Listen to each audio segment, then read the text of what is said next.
આઈએસઆઈએસનું Sri Lankan connection. અમદાવાદમાં 4 આતંકવાદી પકડાયા, એમાં એક ડોનનો દીકરો. આજે વધુ 2ને શ્રીલંકન પોલીસે દબોચ્યા, બંને નેવમ્બો કોલંબોના. ગુજરાત એટીએસે 19 મે 2024ની રાત્રે અમદાવાદ એરપોર્ટ પરથી શ્રીલંકાથી ચેન્નાઈ અને ચેન્નાઈથી અમદાવાદ આવેલા 4 આતંકવાદીઓને ઝડપી લીધા હતા. ત્યારબાદ ચારેય આતંકવાદીને 20 મેના રોજ મેટ્રો કોર્ટમાં રજૂ કરવામાં આવ્યા હતા, જ્યાં કોર્ટે તેમના 4 દિવસના રિમાન્ડ મંજૂર કર્યા હતા, જે તમામ આઈએસઆઈએસ આતંકવાદી સંગઠન સાથે કનેક્ટ હતા. આ સમગ્ર કેસની તપાસ ચાલી રહી હતી ત્યારે ગુજરાત એટીએસ પોલીસની મદદ માંગી હતી. શ્રીલંકામાં પણ આ નેટવર્ક ચાલતું હોવાની કડી મળી આવી છે.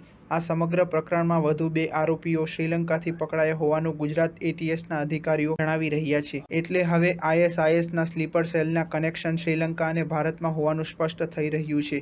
તેમજ આતંકવાદીઓને મળતા લોકલ સપોર્ટની વિગતો પણ ટૂંક સમયમાં સામે આવે તેવું માનવામાં આવી રહ્યું છે. શ્રીલંકાના જાસૂસોએ ખુલાસો કર્યો છે કે આઈએસઆઈએસ સાથે શંકાસ્પદ કડીઓ ધરાવતા 4 શ્રીલંકન નાગરિકની ભારતમાંથી થોડા દિવસ પહેલા ધરપકડ કરવામાં આવી છે. તેમાંથી એક માફિયા ડોનનો દીકરો છે. સ્ટાર ન્યૂઝ 7 હંમેશા સચ્ચાઈની સાથે.